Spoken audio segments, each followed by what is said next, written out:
So hello and welcome to the Pleasant Vices series. My name is Tasha Marks. And I'm Paul Young, a master chocolatier. And today we're going to be talking to you about chocolate.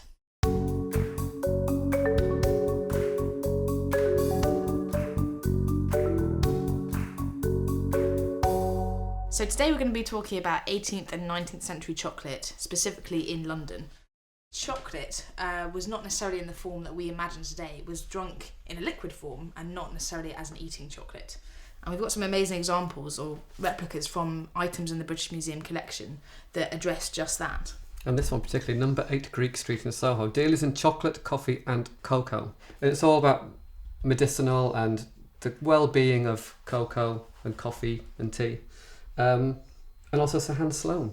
Yeah. Very famous man of the time. Founder of the British Museum collection.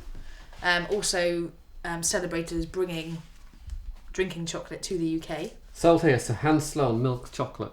So he was the pioneer. He was the go-to brand. So Sir Hans Sloane first got interested in chocolate when he was in Jamaica, and the idea that it was useful as a medicine, that it was good for digestion, and according to this advert here, for all consumptive cases.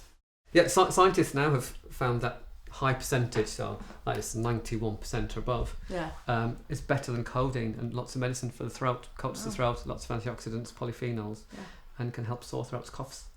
Amazing. So eat more. Yeah. So the coffee houses, the so-called penny universities, are very similar to the coffee shops we have today. People who go and work use it as their go-to office space. It's something that started in the 18th century. And you wouldn't know that now, because we have coffee culture now. Yeah, coffee culture.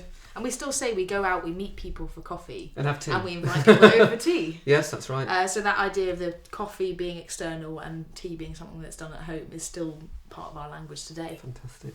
And chocolate sort of bridged both worlds. Which in essence kind of brought people together outside as a social activity. Yeah. And hot chocolate being for the elite and for the exclusive stemmed hundreds of chocolate houses. But still, and even on this one, it's a drugstore, but with teas, coffees and chocolate. But it's interesting, now chocolate shops are chocolate shops. Yeah. And you have newsagents that sell chocolate, but not a drugstore that has anything medicinal, like our current chemists, around cacao, cocoa or chocolate. Yeah. So next time you go to a chemist and you notice all the sweets by the tills, it's probably historical. It's not just because they're trying to upsell you anything.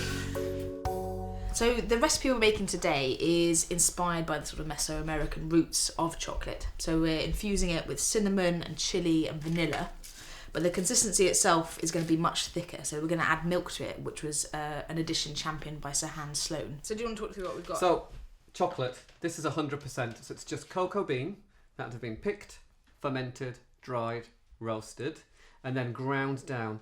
And the heat from the friction from the grinding extracts the cocoa butter, and the cocoa solids, the brown bit and the cocoa butter, blend together, and when it's cold, becomes hard.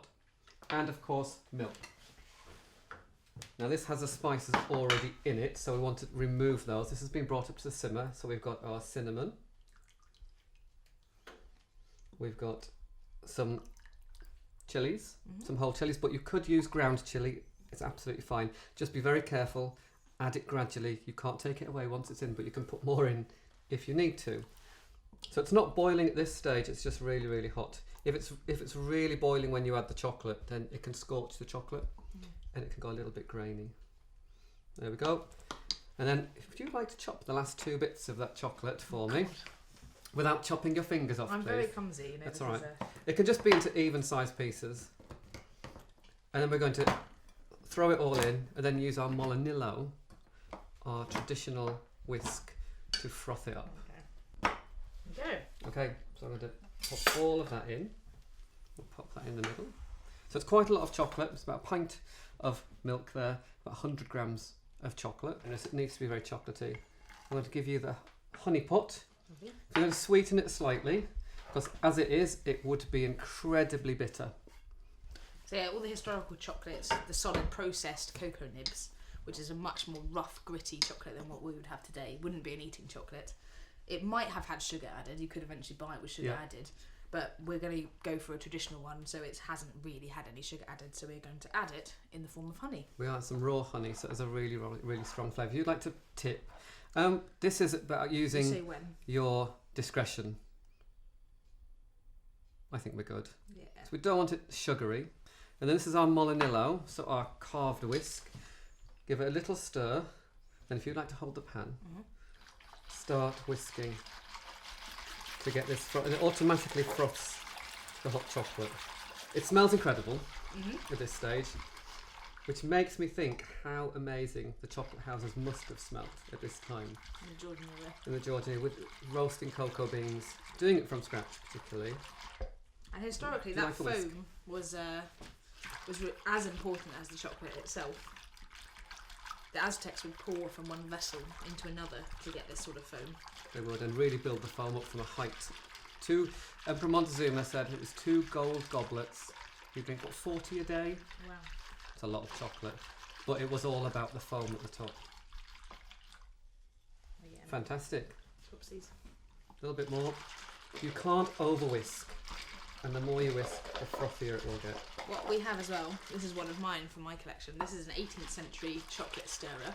A patented design where you push it down, it's got a little spring in there. That is so satisfying, isn't it? Very good. Are you going to try it? Have you ever used it? I haven't. Do you want to try it? Should we try it? No. To try it in the pot? You want to? You've got a lovely original serving pot as well for this, haven't you? Yes. So if I pour that in. So this one is one of mine as well. This is a 19th century one, so a little bit later in the period we're actually responding to. Ooh. There we go. I mean, I don't think these pots were made for left-handed people. I can't. It doesn't seem right to pour away. Shall I serve you? Oh yes, thank you. I'll put this at the back. So the froth should come out with it at the end, and look at it, silky smooth. Just make a noise. Very luxurious. It is. You can imagine how luxurious this must have been at the time. You're going to have first taste. Oh, couldn't possibly. No, go on. Ladies first. And etiquette. I love the 2 little handles as well. Very delicate. 2 pinkies, if you wanted. Very English.